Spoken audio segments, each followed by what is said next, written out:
সরকারের আমলে বারবার নির্যাতিত একাধিক মিথ্যা মামলায় অধিকাংশ দিন কেটেছে জেলখানাতে।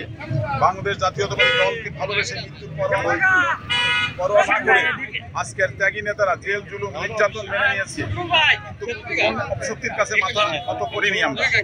কোনো অপশক্তির কাছে মাথা নত করিনি, আমরা গোপালগঞ্জের সর্বস্তরের জনগণ যখন শহীদ প্রেসিডেন্ট জিয়াউর রহমানের আদর্শকে বুকে ধারণ করে দেশ নেত্রী এবং খালেদা জিয়াকে ভালোবেসে বাংলার বীর সন্তান জনাব তারেক রহমানের হাতকে শক্তিশালী করার জন্য আমরা গোপালগঞ্জবাসী যখন সিদ্ধান্ত নিলাম, ঠিক সেই মুহূর্তে এই টিকটুচক্রী মহল কিছুর বিনিময়ে আপোষ করে জনাব তারেক রহমান সাহেবকে ভুল বুঝিয়ে গোপালগঞ্জ 2 আসনের নমিনেশন বাণিজ্যের মাধ্যমে গোপালগঞ্জে এসে বসেছে।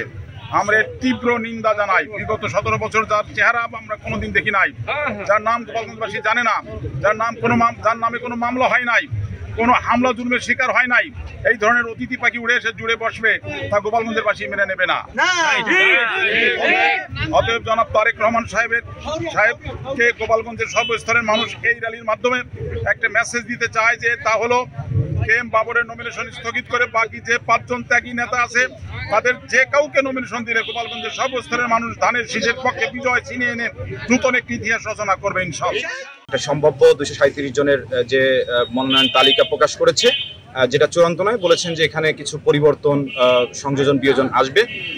তো সেই জায়গা থেকে যাকে প্রাথমিক মনোনয়ন তালিকায় যার নাম এসেছেন সে বাদে আমরা বাকি 5 জন মনোনয়ন প্রত্যাশী একটা প্ল্যাটফর্মে আমরা শুরু থেকেই আমরা ঐক্যবদ্ধভাবে দলের কাছে আবেদন দিয়েছি যে ধরনের প্রার্থীকে মনোনয়ন তালিকায় নাম এসেছে আমরা সকলেই হতাশ, আমাদের সকল নেতাকর্মীরা হতাশ, সাধারণ জনগণ ব্যাপকভাবে হতবাক হয়েছে যে এই ধরনের একজন অপরিচিত জনবিচ্ছিন্ন এবং এই বিগত 5ই আগস্ট পরবর্তী সময়ে গোপালগঞ্জে আমরা বিস্তারিত বলবো না, যে ধরনের অরাজক পরিবেশগুলো তৈরি হয়েছে এর মূল হোতা আমি বলবো।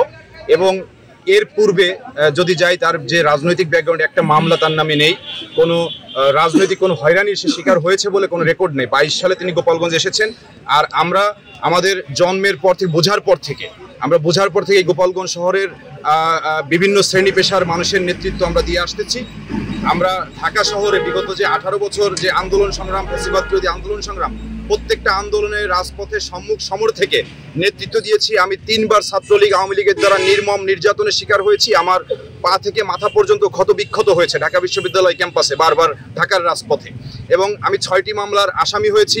2বার আমার 6 মাস আমি কারাবরণ করেছি শুধু ম্যাডামের মুক্তির আন্দোলনে, তার জেলে প্রেরণের পরে।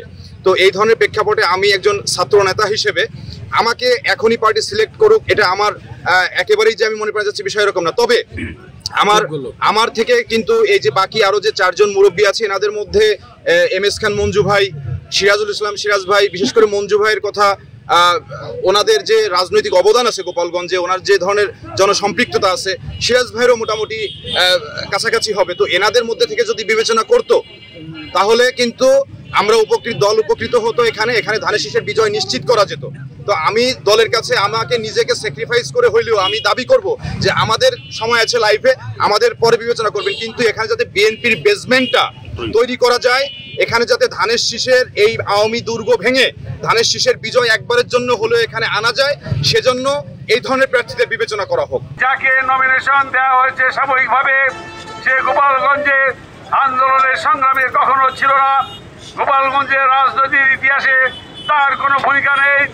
আমরা এই 17 বছর থেকে শুরু করে আরো আগে প্রায় 30 বছর গোপালগঞ্জে রাস্তাঘাট এলাকার মানুষের সাথে জড়িত ছিলাম।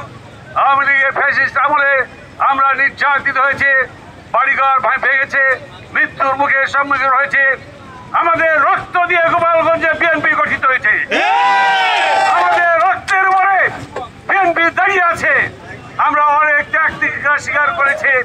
অতএব আমাদের কেন্দ্রীয় নেতাদের আমরা বলতে চাই যে এই যে যাকে নমিনেশন দেওয়া হয়েছে সে একজন চাঁদাবাজ এবং তার বাড়ি থেকে যৌথ বাহিনী অস্ত্র উদ্ধার করেছে।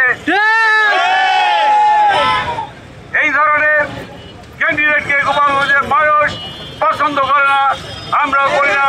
সেই জন্য কেন্দ্রীয় নেতাদের বলতে চাই যে তাকে বাদ দিয়ে আমাদের এই 5 জনের মধ্যে যাকে যদি নমিনেশন দেয় আমরা একসঙ্গে একযোগে কাজ করব এবং ইনশাআল্লাহ আগামী দিনে গোপালগঞ্জে একটা সুবর্ণ সুযোগ এসেছে। স্বাধীনতার পরে মানুষ কখনো ভোট দিতে পারে নাই স্বাধীনভাবে। এই ভোটের অধিকার ফিরিয়ে আনার জন্য আমরা অনেক ত্যাগ করেছি, অনেক সংগ্রাম করেছি। এবার মানুষ ভোট দিবে এবং ইনশাআল্লাহ ধানের শীষে জয়লাভ করবে। খোদা হাফেজ।